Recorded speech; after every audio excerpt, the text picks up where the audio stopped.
Ako kasi yung day cut ako sa business na. Yun lang, pag-establish ng mga ano. Yun lang yung mga sabi.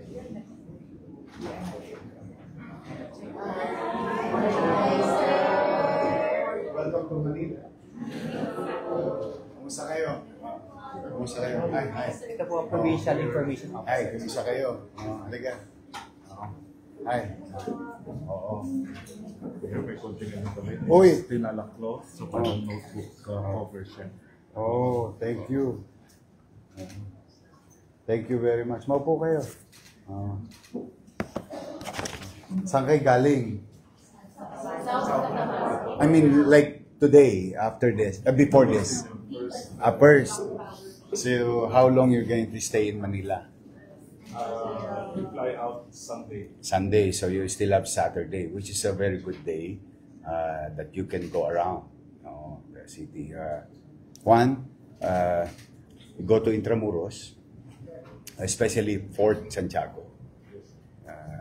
The administrator there is very capable. She is doing a very good job, Attorney Joanne and her team. Maliwalas ngayon yung Intramuros. Wala na silang basura. Nakapat na yung basura nila. But after that, kasi if you go there, a few steps away, you'll be in the Plaza Mexico, the entrance of Esplanade. Yung pinagawa nila First Lady at Presidente na Esplanade, via Riverside. Tapos, dire-diretso yun, ang labas nyo dito sa Arroceros Park, yung park namin. Yan, that's one leg. Siguro 3 hours na ano nyo na yun. Tapos yun, nakaikot na kayo sa Intramuros. In our churches there. Then, after that, you can go to the 2 new museum. Jeremy Barnes is doing a very good job. Meron kaming 2 bagong museum. May isa kaming bagong museum, may isa pang museum na dati. Which is dito lang. Siyempre, magugutom kayo. Pag Binondo food trip kayo, gusto nyo, samgyupsal doon sa Koreatown. Sa, what do you call this? Remedios area. Pag gusto nyo magbili ng mga konting gamit na mura, punta kayo ng Ilaya, Carmen Planas. While we cleared Recto, non-negotiable, yung mga kababayan namin doon na binigyan namin pagkakataon makapaghanap buhay sa Ilaya, Recto, Ilaya, Tabora, Carmen Planas, Santo Cristo, Elcano, and so on and so on. Murang damit. Marami doon. Pagka ginabi kayo, gusto nyo meron kaming mga street food. One, yung ugbo sa Tondo, sa Velasquez area. Or 2, yung pinakabago ngayon, ugbo 2.0 or what you call the Fusion Alley. It's very famous now. There is about 160 stalls. In the evening, starting 5 p.m. onwards up to 10 to 11, the street is closed and people are walking safely. The students of UST and other university in the adjacent area walk by safely and malinis na pagkain sa kalsada. Yung Fusion Alley. I don't know kung nakikita nyo sa TikTok nyo yun. Kagabi, pinunta mo? How was it? Maganda mo yung maraming tao. Dami, no? Yung mga natin. Yes. Because pumayag yung taong bayan na i-regulate sila ng gobyerno. Ngayon, pag yung pag-ayos ng mga sasakyan sa Paris. Nakita mo? Na mga bisita namin, kahit paano, panatag. Pero pag kinabukasan, parang walang nangyari. Malinis lahat yun. Kasi may tulong na ng pamahalang Luzon ng Manila. That's the project of the one who endorsed you here, si DT Cam, si Crystal Pagachig. Pagka bago kayo bumaba, yung dating tambakan ng basura dito sa City Hall, yung clock tower, you might visit it. Dati, ano yun, bodega yun, literal. hanggang doon sa Orasan. Nung first term ko kasi, pinalinis ko yun. Ngayon, nagiging pasyalan din siya. You have a peripherals of the sea. Marami kaming pasyalan dito. Sa Binondo Food Trip, pag gusto nyo Binondo Food Trip, this is a walkable plan. Meron ng ano yun, targetan. Meron ng stops yun. Meron kami isang bata, natutuwa ako doon sa isang Filipino-Chinese na si Jancy. Magaling yung bata na yun. May pagmamahal sa kanyang komunidad. He's doing it for free to promote Chinatown. You can visit 1919. Yun doon sa may tabi ng Jones Bridge. So marami kayong mapapasyalan within 2 days. Kasi lahat walkable. Walkable na siya. Hindi na mahirap. Uwi pa kayo sa Sunday na. No? Sunday po. Nila po yung studio po kasi PIO po sila. Oo. I personally build that. The purpose of why are we utilizing Facebook and other social media, existing social media outlet, is to communicate directly on time. Lalo na pag may mga update. Minsan meron pa akong, today may Yormes Hour. No. Pero in any given day, meron akong talk to the people. Ina-update ko yung tao. Pag may mga major concern, ina-update ko mga tao. I can go live anytime of the day, talking to the people, straight from the horse's mouth, para wala ng confusion. At the same manner, this idea is to empower the people, to engage the government. Nakakapagod, pero that's just part of your job. Magkaroon ng tenga ang taong bayan. Na kapag sila'y may hinaing, merong suggestion, o merong kailangan ng tulong, alam nila na may gobyerno sa lungsod ng Maynila. Napakarami niyan, araw-araw. Minsan naman, totoo, minsan hindi totoo. Pero, that's part of the job to fight. Basta importante, ang mamamayan, kaya nang kausapin ang gobyerno. Yan ang purpose niya. Hindi para magda-dying inside lang ako. Kasi gusto ko lagi makikinig sa tao. Para kami pare-parehong nasa pamahalaan. Na-actionan yung major concern ng tao. So, kaya yan ang purpose niya. So, kayo sa PIO, kasi yung iba na mamali, ginagamit yun to propagate themselves. No. If you're utilizing this social media, make it valuable. Lalong-lalo na yung mga mag-aaral ko. Naku, nakaantabay sa akin yun. Lumililim pa lang ang langit eh. Yorme, baka naman. Kasi the city of Manila is the host of most, if not all, most schools in the country. Name it, except Ateneo de Manila. Kaya yun Ateneo de Manila kasi dati sa Maynila yon, but now it's in Quezon City. But most of the school, branch, even Cotabato, yung mother university niya, nandito sa Manila. Kaya yun, katulad nun, very timely yun. Minsan gabi pa lang, minsan madaling araw, depende kasi sa pabago-bagong panahon. Nagagamit ngayon ng mga mag-aaral, ng mga guro, ng mga eskwelahan, yung impormasyong ibinibigay galing mismo directly sa mayor or sa governor o sa elected official or those who are authorized by the government to send the information. Kaya kokonti yung maliligaw. Lahat may gabay. Yan ang kung bakit ko kinrate yung MPIO at saka yung studio. Di ba, may nangyari ngayon, nakakatarantahan. Immediately, I can go there and confront and address. Yeah.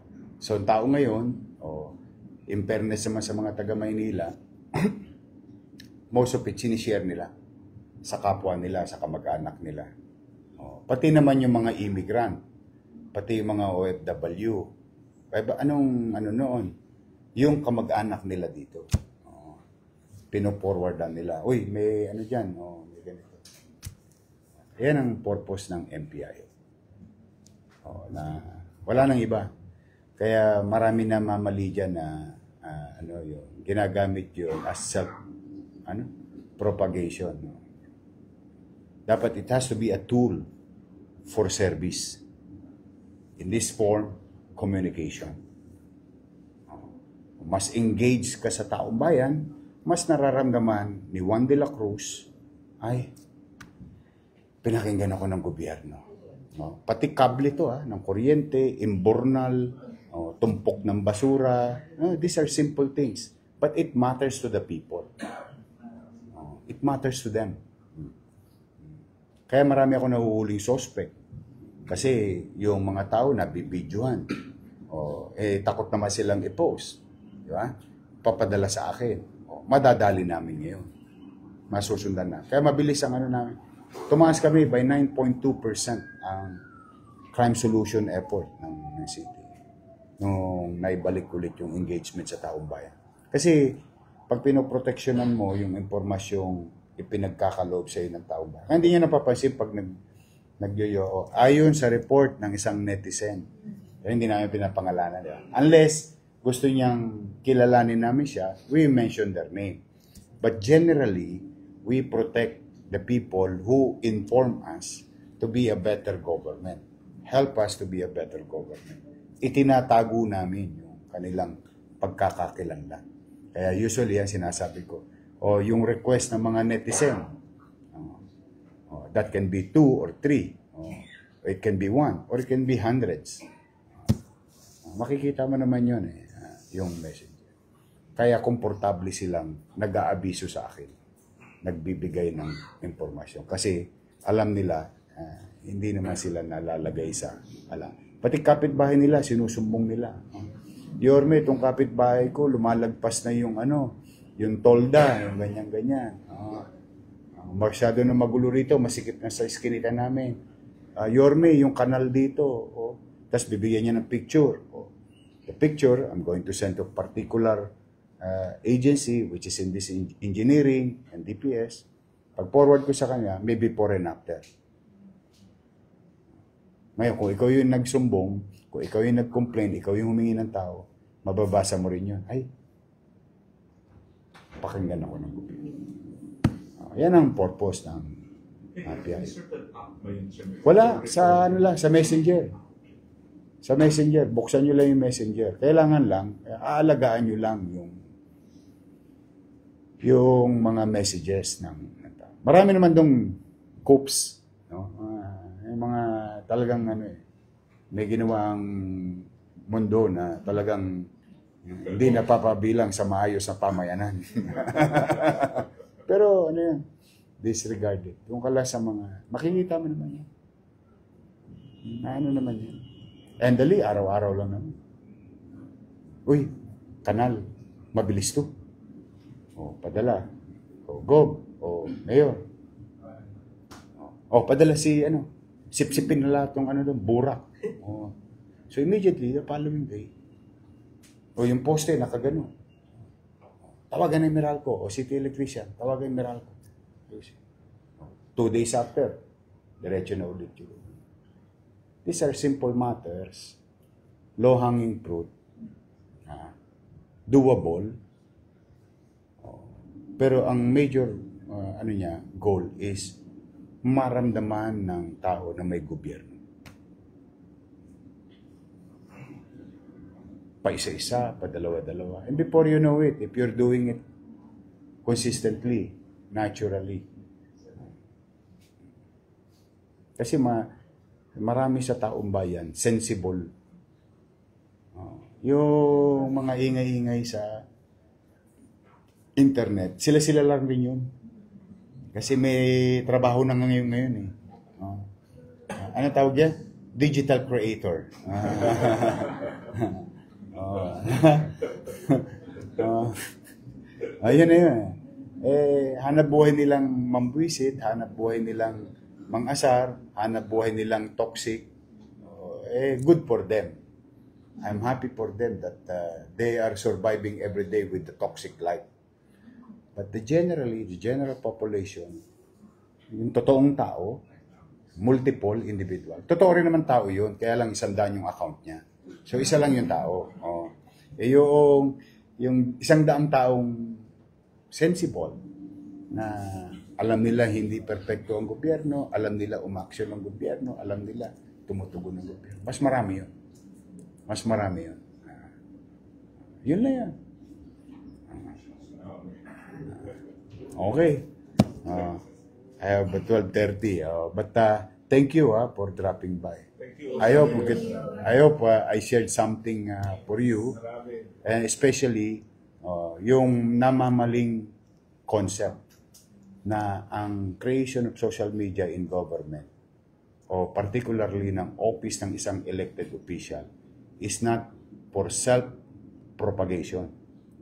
It is a purpose of you being closer to the people, at ang tanging pagitan nyo is screen.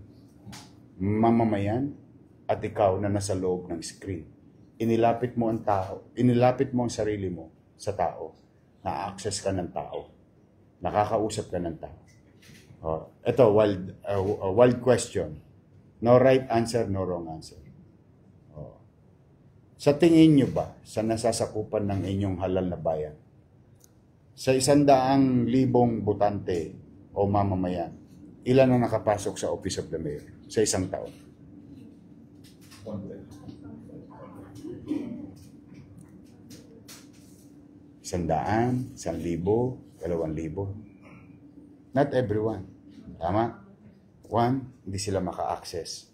2, alam nila busy rin yung alkalde o yung gobernador. Yeah? Kayo, maswerte kayo, nag-drop by lang kayo. O sige, harapin natin. Ako kasi, hanggat maaari, kaya kong yayakapin ko lahat. Now, kung ikaw naman ay na-access at hinayaan mo ang sarili mo bilang halal ng bayan na makausap ng tao, ay everyday, libo-libo pwede mo makausap. And out of 100, maybe out of 1,000, may 100 ka nabigyan na solusyon on one day. And before you know it, makararamdam ang tao. Hindi siya perfecto. Tama, sabi ko sa iyo, halos 10% lang yan. Pero nararamdaman ang tao na, ay, ako nagsabi niyan kay Yorme. Ako niyan. Hinagot ako. Ay, yung sulat ko narinig. Kasi may sumusulat sa akin dito. Binabasa ko yung mga sulat nila. Chinatsaga-tsaga ko yan. Chinatsaga-tsaga ko yan. Pag nakaluwag, Arya. Deliver. I'll show you. Alaga. I'll show you sample kung how. Dinabi ko muna si Sir Saglit. Ano lang, dito lang.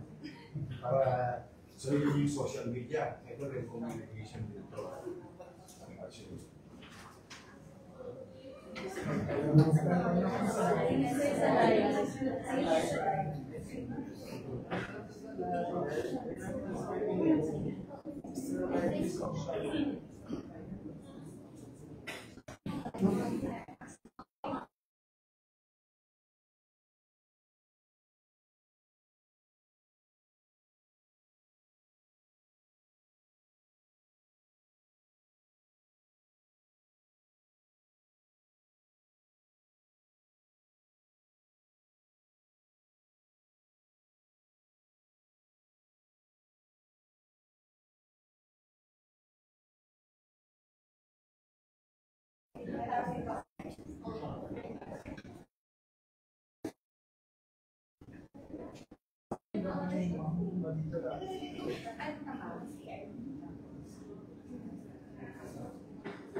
Yung September, din ako sa September.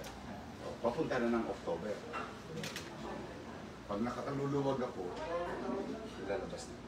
Saka hindi ko na pinababalik. Pinadeliver sa bahay nila.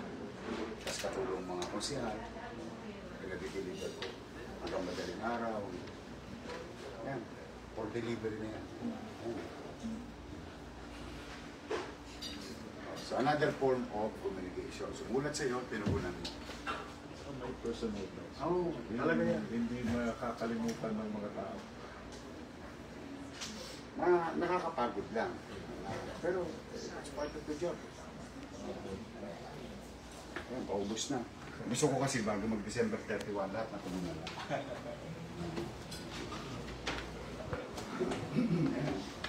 Ano ginagawa araw-araw?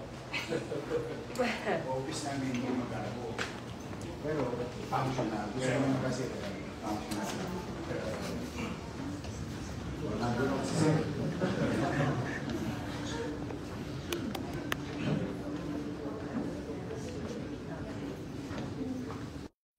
So, imagine mo yun.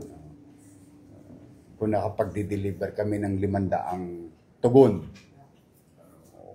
nagkakaroon ng hope ang tao. Minsan, it will take them 3 weeks, it will take them 1 month. Pag walang-wala talaga kaming kapera-pera, minsan 2 months. But having said that, it doesn't matter. Answered will be delivered. Answered will be delivered. Talo inip. Talo inip. Minsan naman, napakabilis na.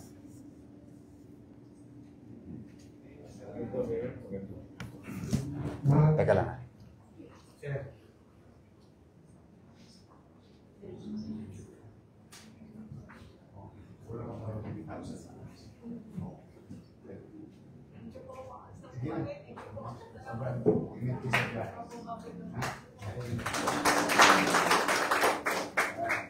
Ano lang yung kinulang nung isang araw?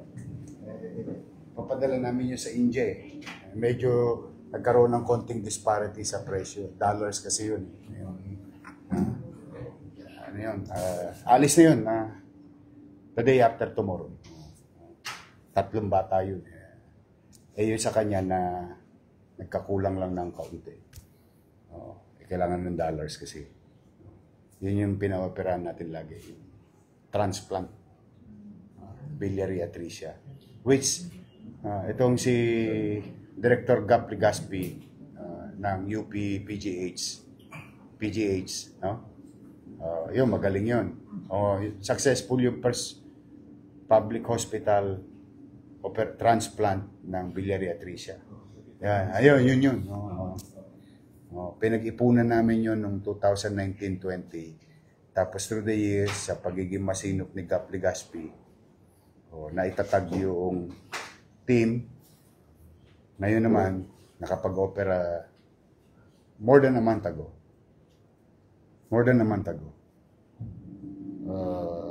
Successful so far. Nasa ICU yung bata. Nakausap ko nung isang araw. 9 years old. Maganda na kulay. So that's how it is. Yun lang. Nothing special in City of Manila. Just plain and simple people and government close together.